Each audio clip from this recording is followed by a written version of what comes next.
Welcome to Men Alive, a biblical journey to help us become conformed to the image of Jesus Christ. I'm your host, Paul Estabrook.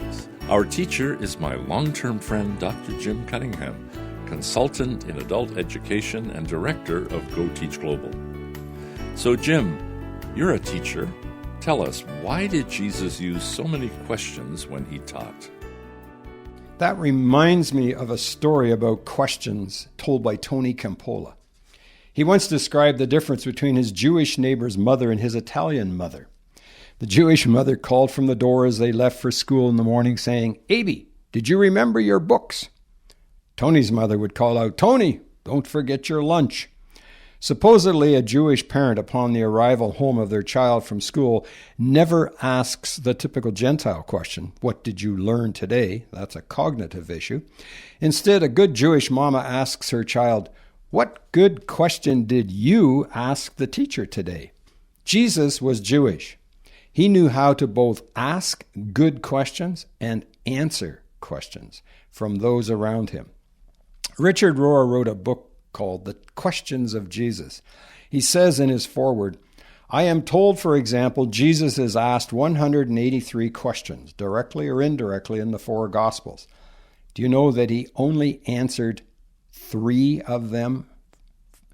The others he either ignored, kept silent, asked them a question in return, changed the subject, told a story, or gave an audio-visual aid to make his point, or told them it was the wrong question, revealed their insincerity, or made the exact opposite point, or redirected the question somewhere else."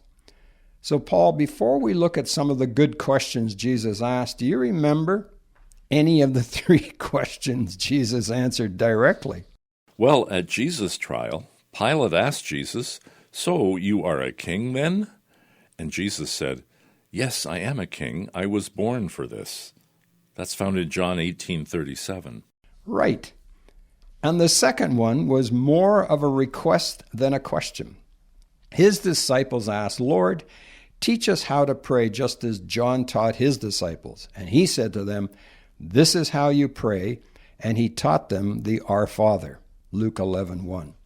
And to test him one time, one of the Pharisees put to him a question, "Master, which is the greatest commandment of the law?" And Jesus said, "You must love your Lord your God with all your heart and all your mind and with all your soul. And the second is like it," Matthew 22:36. This one question he answered directly and forthrightly. So the lesson is to discern the heart of the person asking the question. You almost have to finish the question before you answer. For example, Corrie ten Boom had Nazi soldiers come to her home during the Second World War and asked, "Do you have any Jews in your home?" She knew their heart and their plan, so even though she was hiding Jews in her home, she answered, "No, I do not have any Jews hiding in my house." And then silently, she finished the question. That you can come in, find, arrest, take out, and execute. She finished the question and considered the motive of the questioner. In some cultures, questions that begin with why are considered difficult because they imply questioning the wisdom of something. For example, why did Jesus not answer the person's question directly? That would be interpreted as implying that Jesus should have answered directly instead of the way he did. Also, in some cultures, it is considered insulting for a student to ask a question of his teacher. One Western adult educator tried to generate discussion with a question. A student replied, "Why are you asking us?" implying that he was doing something improper. "You are the one who knows these things, and you should be teaching us about them." One needs to know the culture in which one is teaching and how people use questions in that culture. A good question reflects the spirit of man's search for truth. I had to learn the art of answering a question with a question the hard way. When our family moved to Jerusalem for my doctoral studies, we were initially appalled at the bluntness of Israelis in asking personal questions. In our culture, these personal questions would be deemed rude or inappropriate. One Israeli friend who had been to America had a young grocery store cashier in Los Angeles greet her with the question, "How are you today?" Israelis regarded this as an inappropriate personal health-related question. She promptly suggested that it was none of the clerk's business, especially a clerk she had never met before.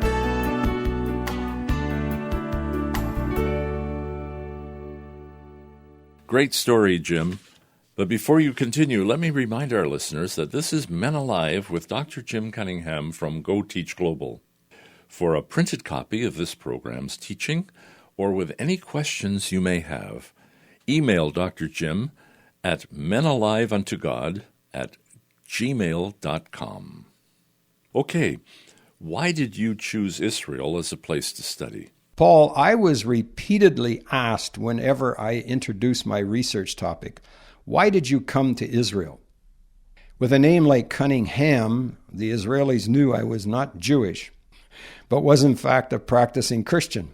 Why then did I bring my wife and 2 sons and invest a year of my life studying adult education in Israel? No matter what I said or answered, they would not believe me and were suspicious that I was there as a spy or a missionary. After many futile explanations, I discovered how to answer the question in a somewhat Jewish fashion. I responded with another question. When they asked, "Why did you come to Israel?" I would answer, "Does a woman ever wonder what it is like to be a man?" The questioner would begin to stroke their beard and think about my question.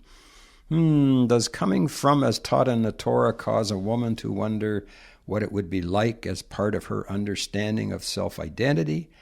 Does coming from Judaism make a Christian wonder what it would be like to be a Jew?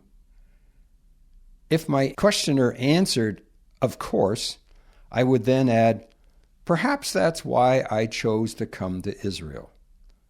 The questioner was satisfied, even though I had never had to answer his question directly. So why do we ask questions? There are 4 reasons for questions: to clarify, to understand, to challenge, or to encourage. We desire to be conformed to the image of Jesus Christ. We want to know the truth that will make us free, and we want to do the will of God, which brings us joy and moral health. Good lawyers often ask a question of a witness for which they already know the answer. In essence, a lawyer can lead a witness by making them give answers to reveal the truth. When it comes to questions, most mothers are honorary Jewish lawyers. That is why a well-crafted question is so valuable. The British parliamentary system has a daily question time, where the opposition challenges the government with crafted questions that one cannot usually answer with a simple yes or no. The answers provide a revelation of information or attitude or belief. Jesus knew how to both answer and ask good questions. Okay, Jim, what's one of your favorite questions asked by Jesus in the Bible? It has to be the question from a story in John 5. Jesus went up to Jerusalem for one of the Jewish feasts. As he came near the sheep gate, there was a pool surrounded by 5 covered colonnades. Here a significant number of disabled people were lying around, the blind, the lame, the paralyzed, all waiting for an angel to come and stir the waters. The first person in the pool after the water stirred gained healing. So this one poor invalid guy had been lying around this pool for 38 years. When Jesus saw him lying there and learned that he had been in this condition for such a long time, Jesus asked him this question: "Do you want to get well?" John 5:6. Do you find that question a little strange, Paul? Of course, the invalid wants to be healed. That is why he's there. However, Jesus knows his heart. He made excuses. I have no one to help me into the pool once the water is stirred. While I am trying to get in, someone else goes down ahead of me. That's in John 5:7. The man is saying, I tried to heal myself, but I failed. Exactly. So in reality, Jesus is asking, are you ready to quit making excuses and accept the consequences of what it will mean to be healed?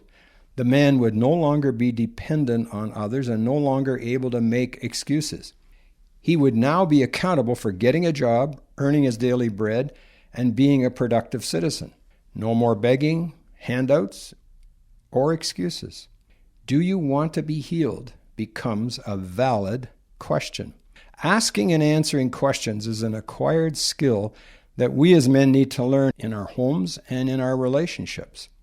One author said, life is about discovering the right questions more than having the right answers. A discerning and inquiring spirit will make us a discoverer in touch with our deeper unconscious and the deeper truth, whereas a glib, I have the answer spirit, makes us into a protector of cliches. We want adults to learn and be actively participating in learning. But do we want to be conformed to the image of Jesus Christ? That's the question that we must answer for ourselves. If yes, then we need to learn how to give an answer for the hope that lies within us to everyone that asks. Keep learning, keep studying the Bible, and keep asking and answering good questions. Dr. Jim shared with me that he's had contact with men in a variety of life roles.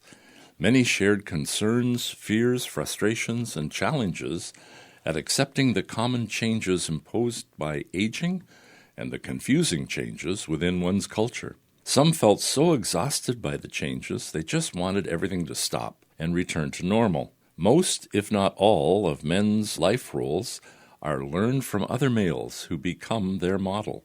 It is his and my belief that the most significant male role model for any man is Jesus of Nazareth, Son of God. We also believe that the Bible teaches principles a man might apply in fulfilling his primary life roles. That's what makes men alive. There you have it for today, men.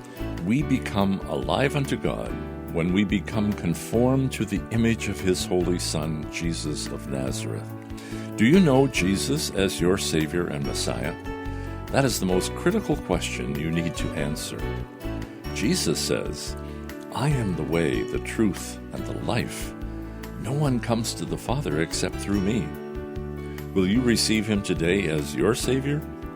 Let us know if you did, so we can rejoice with the angels in heaven that you are now his child. For a printed copy of this program's teaching, or with any questions you may have, email Dr. Jim at menaliveuntogod@gmail.com. Men Alive is a production of Go Teach Global. For more information, go to our website at www.goteachglobal.com. Until next time, I'm Paul Estabrooks on behalf of Dr. Jim Cunningham, encouraging you to be men alive, conformed to the image of Jesus Christ.